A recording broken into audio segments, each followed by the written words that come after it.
আসসালামু আলাইকুম ওয়া রাহমাতুল্লাহি ওয়া বারাকাতুহু।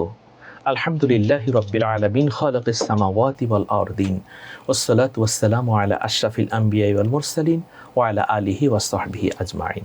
দূরে কাছে দেশে প্রবাসে সকলকে আমন্ত্রণ জানাচ্ছি বিজয় টিভির পর্দায়। আপনারা দেখছেন mega digital scale presents Barakatus Sahari. আলহামদুলিল্লাহ, মাহে রমাদানের একেবারে শেষ দিকে আমরা চলে এসেছি। প্রতিদিনের মতো সাহারির এই বরকতময় সময়ে আমরা গুরুত্বপূর্ণ বিষয় নিয়ে আলোচনা করে থাকি।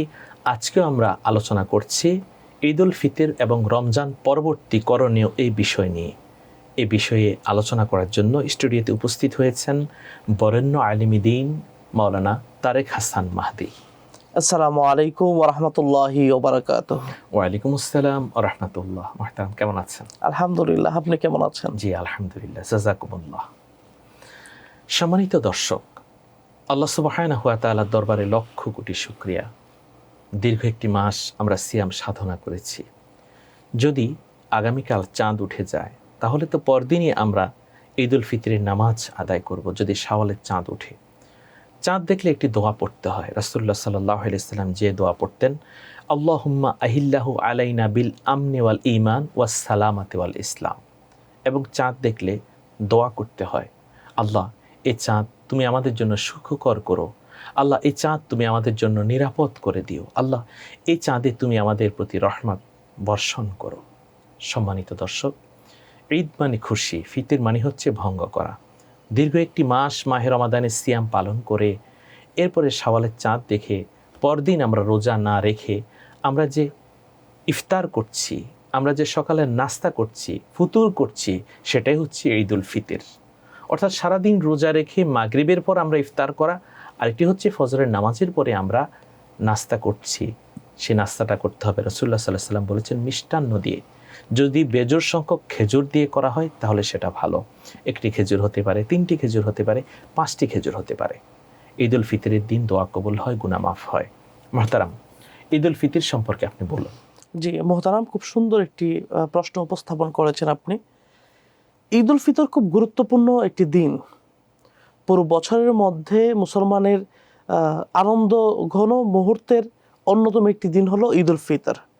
ঈদ উল ফিতর আমরা এমনভাবে পালন করবো যেন রাসূল সাল্লাল্লাহু আলাইহি সাল্লাম এবং আল্লাহ তাআলার সন্তুষ্টি আমরা অর্জন করতে পারি। আপনি যেটি বলছিলেন যে ঈদ উল ফিতরের আমরা নামাজে যাওয়ার পূর্বে সম্ভব হলে বেশি সংখ্যক খেজুর দিয়ে আমরা নাস্তা করে বা মিষ্টান্ন আমরা মুখে দিয়ে আমরা নামাজে যাওয়ার চেষ্টা করবো ইনশাআল্লাহ। এবং এটি কিন্তু সুন্নাহ। আমরা তাছাড়া গোসল দেওয়াটাও কিন্তু ঈদের দিন এটিও সুন্নাহ। আমরা চেষ্টা করবো ঈদের দিন পুরোটা দিন সুন্নাহ মোতাবেক পরিচালিত হওয়ার।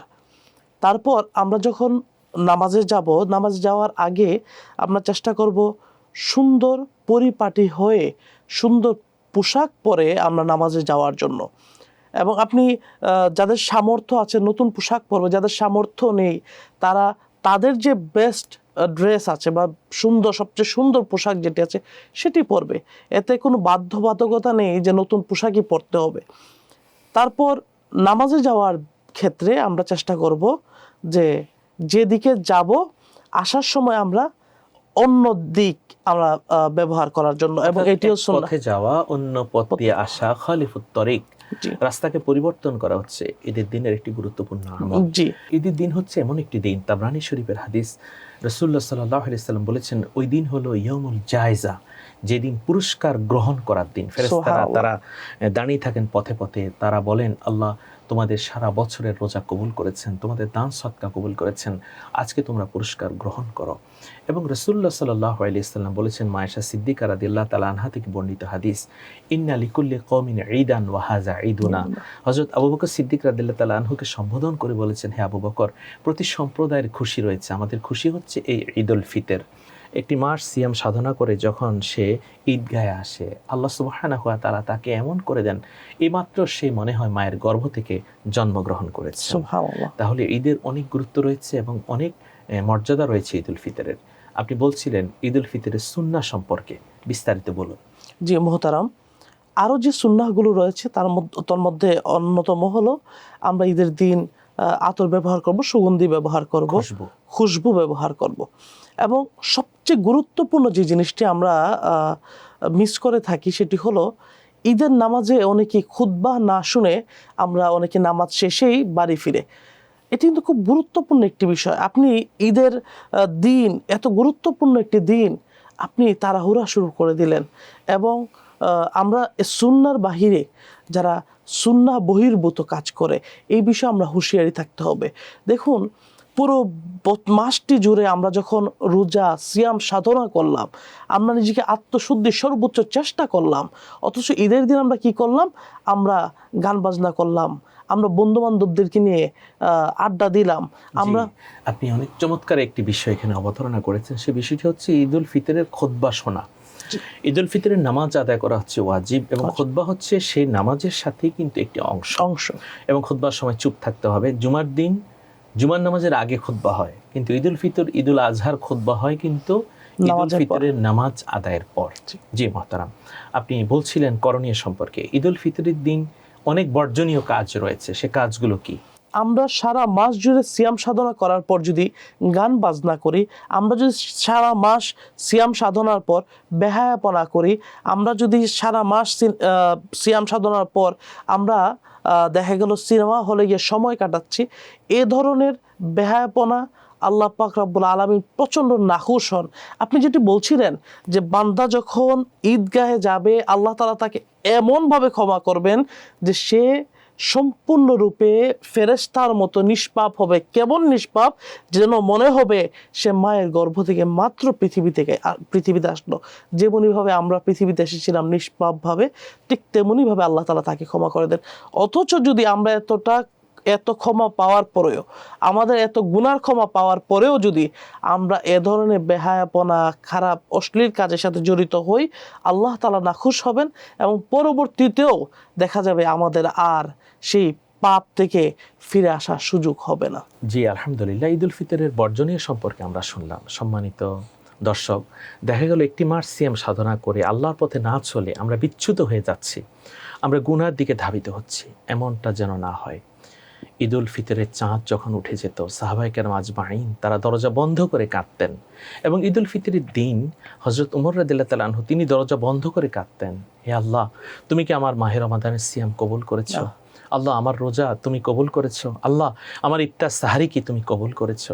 আল্লাহ, আমার তারাবি কি কবুল হয়েছে? দেখুন, জান্নাতি সার্টিফিকেট পাওয়া সাহাবী হযরত উমর রাদিয়াল্লাহু তাআলা আনহু তিনি কান্না করতেন, আর আমরা গান বাজনা নিয়ে মত্ত আছি, অথবা আমার ঘরের মধ্যে আমি এমন অনইসলামিক কাজ করছি, আমার ছেলে মেয়ে, আমার স্ত্রী, বন্ধুবান্ধব সবাইকে নিয়ে আমরা সেখানে মজে আছি। আস্তাগফিরুল্লাহ। এর থেকে আমাদেরকে ফিরে আসতে হবে। আরেকটি আমল মোহতারাম, ঈদগাহে যাওয়ার আগে রাসূলুল্লাহ সাল্লাল্লাহু আলাইহি ওয়াসাল্লাম বলেছেন, তোমরা সদকাতুল ফিতির আদায় করো। ইসলামিক ফাউন্ডেশন যে রুলস আমাদেরকে দিয়েছে সদকাতুল ফিতিরের, বেশি সংখ্যক টাকা যে খাতে, অর্থাৎ খেজুর দিয়ে সদকাতুল ফিতর আদায় করা, সেটাই করে আমরা চেষ্টা করব। 2000 টাকা সদকাতুল ফিতর 2000 প্লাস হয়, সেটাই আমরা আদায় করার চেষ্টা করব। জি মোহতারাম, ঈদের চাঁদ যখন উঠে যায়, ঈদের রাতটি হচ্ছে অনেক গুরুত্বপূর্ণ একটি রাত, এবং আল্লাহ রাসূল সাল্লাল্লাহু আলাইহি ওয়াসাল্লাম বলেছেন যে রাতে দোয়া কবুল হয় সে রাতের মধ্যে অন্যতম একটি রাত হচ্ছে ঈদ উল ফিতরের রাত। এই রাত্রিতে আমরা কি আমল করতে পারি? জি মোহতারাম, খুব সুন্দর একটি প্রশ্ন উপস্থাপন করেছেন। দেখুন, ঈদের রাত আমরা যেমনিভাবে লাইলাতুল কদরকে গুরুত্ব দিয়ে থাকি, আমরা লাইলাতুল বারাতকে গুরুত্ব দিয়ে থাকি, ঠিক তেমনিভাবে অত্যন্ত গুরুত্বপূর্ণ একটি রাত হলো ঈদ উল ফিতরের রাত এবং ঈদ উল আজহার রাত। আমরা ঈদ উল ফিতরের রাতে কেনাকাটায় ব্যস্ত হয়ে যাই। আমরা ঈদ উল ফিতরের রাতে এশার নামাজটা পড়ার মতো সময় আমরা পাই না, আমরা ব্যস্ত হয়ে যাই ঈদের কেনাকাটায়। আমরা ভুলে যাই এশার নামাজের কথা, আমরা ভুলে যাই আল্লাহর কথা। অথচ এই রাতটি হলো ইবাদতের রাত। আপনি যেটি বলছিলেন, এ রাতে আমরা আল্লাহর কাছে ক্ষমা চাইব। কিসের ক্ষমা? আল্লাহ, পুরো মাস জুড়ে আমরা রোজা রেখেছি, পুরো মাস জুড়ে আপনার ইবাদত বন্দেগী করার চেষ্টা করেছি। আমরা হয়তো আপনার মন মতো, আপনি যেভাবে খুশি হন সেভাবে হয়তো আমরা ইবাদত করতে পারিনি। আল্লাহ, তারপরে আপনি আমাদেরকে ক্ষমা করুন, তাদের মতো ক্ষমা করুন যাদেরকে আপনি একদম মাফ করে দিয়েছেন, যাদের জীবনে গুনাহ খাতাগুলোকে আপনি মাফ করে দিয়েছেন, তাদের সাথে আপনি আমাদেরকে কবুল করে নিন। আমরা দোয়া করব যারা আমাদের আত্মীয় স্বজন কবরস্থ হয়ে গিয়েছে তাদের জন্য। আল্লাহ, আমাদের আত্মীয় স্বজন, পাড়া প্রতিবেশী, হকদার দাবিদারের কবরগুলোতে আর আপনি আযাব দিয়েন না। জি জি। এবং আমরা নিজেদের জন্য দোয়া করব, আমাদের জীবনে অনেক গুনাহ খাতা আছে, আমরা মা বাবার সেজন্য জন্য আমরা দোয়া করব রব্বির ইনশাআল্লাহ। হামহুমা কামা কামা রব্বায়ানি রব্বায়ানি সগীরা। সগীরা। জি মুহতারাম, আপনি জানেন অর্থাৎ এই ঈদুল ফিতরের রাত হচ্ছে তওবা করার রাত। তওবা করার প্রক্রিয়া কি? জি মুহতারাম, তাওবার প্রক্রিয়া হলো আল্লাহর কাছে তাওবা করার সহজ সরল ভাষা হলো নিজের মনের ভাষাগুলোকে বলা। তারপরেও আমরা আল্লাহর কাছে ইস্তেগফার করব, আস্তাগফিরুল্লাহ পড়তে পারি। আস্তাগফিরুল্লাহ যত বেশি বেশি, এবং আপনি জানেন যে রাসূলুল্লাহ সাল্লাল্লাহু আলাইহি সাল্লাম প্রতিদিন ইস্তেগফার করতেন। আর সেখানে আমরা তো গুনাহগার, যিনি বেগুনাহ মাসুম, তিনি যদি ইস্তেগফার করতে পারেন, সেখানে আমরা তো গুনাহগার, আমরা তো বেশি বেশি ইস্তেগফার করব। তাছাড়াও আমরা চেষ্টা করব ঈদের রাতে সালাতুত তাসবিহ নামাজ পড়া। আমরা পুরো মাস জুড়ে আমরা তাহাজ্জুদ পড়েছি, অথচ ঈদের রাতে কেনাকাটা করতে গিয়ে আমরা ক্লান্ত হয়ে শুয়ে পড়লাম, তা নয়। বরঞ্চ আমরা চেষ্টা করব তাহাজ্জুদের নামাজ পড়ার, আমরা চেষ্টা করব কোনোভাবে যেন ফজরের নামাজ মিস না হয়। যার ফলে আমরা তাওবা করার পূর্বে আমরা দুরূদ শরীফ পড়ে আল্লাহর কাছে তাওবা করব, যেন আল্লাহ তাআলা আমাদের জীবনের গুনাহ খাতাগুলোকে মাফ করে দেন। জি আলহামদুলিল্লাহ। তওবা হচ্ছে আল্লাহ সুবহানাহু ওয়া তাআলার কাছে কান্নাকাটি করা। তওবা হচ্ছে আর রুজু, আল্লাহর কাছে ফিরে আসা, আর নাদামা, অনুশোচনা করা। এবং ইবনে মাজাহ বর্ণিত একটি হাদিস, রাসূলুল্লাহ সাল্লাল্লাহু আলাইহি ওয়াসাল্লাম বলেছেন, আত-তাইবু আনিয যামবি কামান লা যামবা লাহু। একজন লোক যখন তওবা করে তখন তার আমলনামায় মনে হয় যেন কোনো গুনাহই থাকে না, অর্থাৎ সুবহানাল্লাহ। আল্লাহ তাআলা তাকে মাসুব করে দেন। সুবহানাল্লাহ। এমনভাবে আমাদেরকে তওবা করতে হবে। আর ঈদুল ফিতরের এই রাত হচ্ছে আল্লাহ সুবহানাহু ওয়া তাআলাকে স্মরণ করার রাত, আল্লাহকে ভয় করার রাত, মুত্তাকি হওয়ার রাত। জি, আপনি অনেক সুন্দর আলোচনা করেছেন। সম্মানিত দর্শক, আসলে ঈদুল ফিতরের এই রাত্রিকে আমরা অবহেলা না করে ইবাদত বন্দিগির মাধ্যমে যদি আমরা কাটাই, তাহলে আমরা আল্লাহর বন্ধু হতে পারবো। দেখতে দেখতে অনুষ্ঠানের এই পর্যায়ে একটি বিরতি নিতে হচ্ছে। Mega digital scale presents Barakatus Sahari অনুষ্ঠানের এই পর্যায়ে বিরতিতে যাচ্ছি। আপনারা আমাদের সাথেই থাকুন।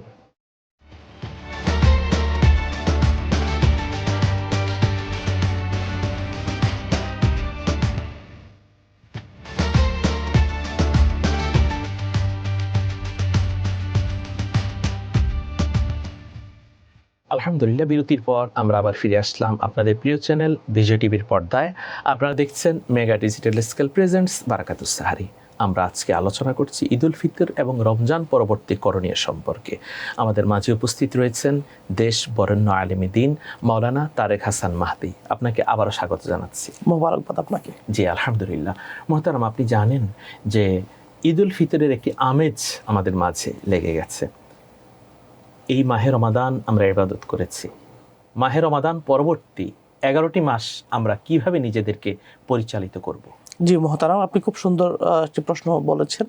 অনেকেই দেখা গিয়েছে যে পুরো বছর জুড়ে নামাজ পড়েনি, অথচ পবিত্র মাহে রমজানে কিন্তু তিনি নামাজ পড়েছেন। আল্লাহু আকবার। পুরো মাস জুড়ে দেখা গিয়েছে তিনি গাফেল থেকেছেন, অথচ রমজানে কিন্তু তিনি কোরআন তেলাওয়াতের ব্যাপারে গাফেল থাকেননি, অথচ চেষ্টা করেছেন বরঞ্চ যে কোরআন তেলাওয়াত খতম করার।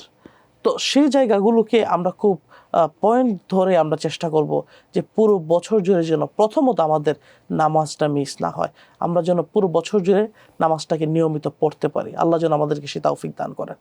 যেহেতু আমাদের পুরো মাস জুড়ে রোজা রাখার মাধ্যমে একটি রোজার অভ্যাস হয়েছে, আমরা চাইলে কিন্তু রাসূল সাল্লাল্লাহু আলাইহি ওয়াসাল্লামের সেই রোজার সুন্নাহ পদ্ধতি এবং রাসূল সাল্লাল্লাহু আলাইহি ওয়াসাল্লামের সুন্নাত যেটি সোমবার এবং বৃহস্পতিবার আমরা রোজাটা কন্টিনিউ করতে পারি। যেহেতু আমাদের যে অভ্যাসটা হয়েছে সেই অভ্যাসটার কারণে আমরা সামনে রোজাগুলো রাখতে কিন্তু এত কষ্ট হবে না। আপনি দেখেন, আমরা যখন প্রথম দিকে 1, 2, 3 রোজা রাখি তখন কিন্তু কষ্ট হয়, কিন্তু স্বাভাবিকভাবেই কিন্তু এখন যে এই যে শেষ পর্যায়ে রোজা, আমাদের কিন্তু আল্লাহর রহমতে সেই কষ্টটা আর হচ্ছে না। তো এই যে স্বাভাবিক হয়ে যাওয়াটা, দীর্ঘক্ষণ না খেয়ে থাকাটা, এই সিয়াম সাধনার যে অভ্যাসটা আমাদের হয়েছে, তো আমরা চাইলে সোমবার এবং বৃহস্পতিবারের রোজাটাকে আমরা কন্টিনিউ করতে পারি। কোনোভাবেই আমরা চেষ্টা করব মিথ্যা কথা যেন আমরা না বলি, আমরা যেন মানুষের প্রতিও সহমর্মিতা দেখাই। পবিত্র মাহে রমজান তো আপনি জানেন যে সহমর্মিতার মাস। এই যে সহমর্মিতা যে আমরা পবিত্র মাহে রমজানের শিক্ষা পেয়েছি, সেই শিক্ষাটা যেন পুরোটা বছর জুড়ে থাকে। এবং অত্যন্ত গুরুত্বপূর্ণ হলো, পবিত্র মাহে রমজান হলো কোরআন নাজিলের মাস। আমরা চেষ্টা করেছি কোরআন তেলাওয়াত করার। কেউ কেউ আল্লাহু কোরআন আকবার। তেলাওয়াত না করতে পারলেও কোরআনের দরদ থেকে খতমে তারাবির চেষ্টা করেছেন, খতমে তারাবি পড়েছেন। কেন পড়েছেন? কোরআনের ভালোবাসায়, কোরআনের সম্মানার্থে। তো আমরা যেহেতু পবিত্র মাহে রমজানে দীর্ঘক্ষণ দাঁড়িয়ে থেকে কোরআনের সেই খতম দেওয়ার চেষ্টা করেছি, কোরআনের খতমে তারাবি পড়ার চেষ্টা করেছি, সেহেতু সামান্য সময় হলেও প্রতিদিন 1, 2, 10, 20 আয়াত হলেও চেষ্টা করবো আমরা পবিত্র মাহে রমজানের বাহিরে কোরআন তেলাওয়াত করার। অর্থাৎ মাহে রমাদান হচ্ছে এমন একটি মাস যে মাস হচ্ছে প্রশিক্ষণ তথা ট্রেনিং এর মাস। লাভের মাস। এই মাসে আমরা শৃঙ্খলাবদ্ধ হয়েছি, এই মাসে আমরা কিচ্ছতা সাধন করেছি, এই মাসে আমরা নিজেদেরকে আল্লাহর পথে সম্পূর্ণভাবে রুজু করে দিয়েছি। আপনি কোরআন তেলাওয়াতের কথা বলেছেন, দান সদাকার কথা বলেছেন, সোমবার বৃহস্পতিবার রোজার কথা বলেছেন। অর্থাৎ বাকি 11টি মাস রমাদানের ধারাবাহিকতায় আমরা আমাদের নিজের জীবনকে পরিচালিত করব, সেটাই হবে আমাদের মূল লক্ষ্য এবং উদ্দেশ্য। আপনি জানেন রাসূলুল্লাহ সাল্লাল্লাহু আলাইহি সাল্লাম বলেছেন, মাহে রমাদানের রোজা যারা রাখবে, এরপর শাওয়াল মাসের 6টি রোজা, মান সামা রমাদান সুম্মাত বাহু সিত্তা মিন শাওয়াল কানা কাসিয়ামি দাহারি কুল্লু। মুসলিম শরীফে বর্ণিত হাদিস যে শাওয়ালের 6 রোজা রাখলো আর রমজানের রোজা রাখলো, আল্লাহ সুবহানাহু ওয়া তাআলা তার আমলনামায় সারাটি বছর রোজা রাখার সওয়াব দিবেন। সুবহানাল্লাহ। এই সম্পর্কে জি মুহতারাম, আমি কিছুক্ষণ পূর্বেই বলেছিলাম যে আমরা রোজাকে যেহেতু অভ্যাস করতে পেরেছি, আমাদের জন্য যেহেতু সহজ হয়ে গিয়েছে, আপনি যে আমলটি বললেন শাওয়ালের 6টি রোজা, এটি অত্যন্ত গুরুত্বপূর্ণ একটি আমল। আমরা চাইলে এই পবিত্র মাহে রমজানের বাহিরে এই যে সামনে শাওয়াল মাস আসতেছে, আমরা শাওয়াল মাসের 6টি রোজা রাখার চেষ্টা করব ইনশাআল্লাহ। এবং এই 6টি রোজা রাখার মাধ্যমে কি হবে, আমরা সারা বছর, দেখুন সারা বছর রোজা রাখা আমাদের এই পার্থিব দুনিয়ার এত কাজ, এত ঝামেলার মধ্যে এটি কিন্তু সম্ভব নয়। আমরা কিন্তু চাইলে এই 6টি রোজা রাখার মাধ্যমেই আমরা পুরো 360 দিন রোজা রাখার সওয়াব লাভ করতে পারি। কারণ অর্থাৎ যদিও আমরা ইংরেজিতে দেখি 365 দিনে দিন। বছর, কিন্তু মাহে রমাদান হচ্ছে 360 দিনে। জি, এবং আরেকটি বিষয় হলো, আপনি জানেন যে তাছাড়াও আল্লাহ তাআলা কিন্তু 5 দিন রোজা হারাম করে দিয়েছেন। এই 5 দিনও কিন্তু বাদ দিলে বাকি দিনগুলোর রোজার সওয়াব আমরা পাবো ইনশাআল্লাহ। জি আলহামদুলিল্লাহ। সেই 5 দিন হচ্ছে ঈদুল ফিতরের দিন, ঈদুল আজহার দিন এবং ঈদুল আজহার পরের 3 দিন। জি আমাদের সম্মানিত দর্শক, এখানে একটি গুরুত্বপূর্ণ বিষয় আলোচনা হয়েছে, সেই বিষয়টি হচ্ছে 5 দিন রোজা রাখা হারাম। রাসূলুল্লাহ সাল্লাল্লাহু আলাইহি সাল্লাম বলেছেন, লা তাসুমু ফি হাযিহিল আইয়াম ফা ইন্নাহা আইয়ামুন আকলু ওয়া শারবি মা বিআল। এই দিনগুলোতে তোমরা খাও, তোমরা পান করো এবং তোমরা উৎসব করো। সেই 5টি দিন হচ্ছে ঈদুল ফিতরের দিন, ঈদুল আজহার দিন এবং ঈদুল আজহার পরের 3 দিন, মোট 5 দিন। যে মহতারাম, আমাদের মা বোনেরা নির্দিষ্ট সময়ে তারা রোজা রাখতে পারেননি, অর্থাৎ মাহে রমাদানে কারো 3 দিন, কারো 5 দিন রোজা রাখার ব্যাঘাত হয়েছে, তারা কিভাবে ভাঙতি ফরজ রোজাগুলো আদায় করবেন? জি মোহতারাম, এখানে খুব গুরুত্বপূর্ণ একটি বিষয় যে যাদের যতগুলো রোজা ভাঙতে হয়েছে বা রাখতে পারেননি, তারা কিন্তু ঠিক ততটি রোজা পরবর্তীতে রেখে নেবেন। কিন্তু কেউ যদি ইচ্ছাকৃতভাবে রোজা ছাড়ে বা ভেঙে ফেলে, তার জন্য কিন্তু 60টি রোজা রাখতে হবে। এবং 60টি রোজার নিয়মটি আপনি জানেন যে 60টি রোজার মধ্যে একটি রোজাও যদি তিনি ভেঙে ফেলেন নিয়মিত একসাথে 60টি রোজা রাখার মধ্যে, তাহলে কিন্তু তিনি আবারও 60টি রোজা রাখতে হবে। আর যাদের রোজা অসুস্থতার কারণে বা আপনি যেটি বলছিলেন মা বোনদের যে সমস্যার কারণে আল্লাহ তাআলা তাদেরকে রুখসত দিয়েছেন, তারা যতটি রোজা ভেঙেছেন বা যতটি রোজা রাখতে পারেননি, সেই রোজাগুলো রমজান পরবর্তীতে রেখে নেবেন। জি, আপনি অনেক সুন্দর কথা বলেছেন। যে সমস্ত মা বোনেরা মাসিকের কারণে, মিন্সের কারণে অথবা তারা নিফাসের কারণে রোজা ভেঙেছেন, তারা পরবর্তীতে সেই রোজাগুলো রেখে দিবেন। সেটাই হচ্ছে রাসূলুল্লাহ সাল্লাল্লাহু আলাইহি ওয়াসাল্লামের নির্দেশ এবং আল্লাহ সুবহানাহু ওয়া তাআলার পক্ষ থেকে রুখসত। ঈদ উপলক্ষে আমরা যে মুসাফাহা করি, মুআনাকা করি, ইসলাম সেটাকে কি বৈধতা দিয়েছে? এটি অত্যন্ত গুরুত্বপূর্ণ একটি বিষয়। এটি শুধু বৈধ নয়, বরং এটি একটি সুন্নাহ। রাসূল সাল্লাল্লাহু আলাইহি সাল্লামের সাহাবায়ে কেরাম মুআনাকা যখন করতেন, তখন এই যে আমাদের কাঁধের সাথে ঘাড়ের সাথে ঘাড় স্পর্শ করা, এবং আমরা তখন একটি দোয়াও করতে পারি, আল্লাহুম্মা জিদ মুহাব্বতি লিল্লাহি ওয়া রাসূলি। জি, এবং আমরা যে মুসাফাহা করব, মুসাফাহাও যেন আমরা সুন্দরভাবে করি। অনেকে কিন্তু এক হাত দিয়ে হ্যান্ডশেক করে, হ্যান্ডশেক না, বরং আমরা মুসাফাহা করব 2 হাত দিয়ে ইনশাআল্লাহ। এবং ঈদের দিন আমরা পূর্বেও বলেছি যে ঈদের দিন প্রতিটা কাজ যেন হয় সুন্নাহ মোতাবেক। আল্লাহ তাআলা আমাদেরকে সেই তৌফিক দান করুন। জি আলহামদুলিল্লাহ। আপনাকে আগাম ঈদের শুভেচ্ছা। আপনি অনেক সুন্দর আলোচনা করেছেন। বিজয় টিভির পক্ষ থেকে আপনাকে মোবারকবাদ। আপনাকেও ধন্যবাদ। আলহামদুলিল্লাহ। সম্মানিত দর্শক, কবি বলেছেন, লাইসাল ঈদুল লিমান লাবিসাল জাদিদ বালিল ঈদুল লিমান খাফাল ওয়াঈদ।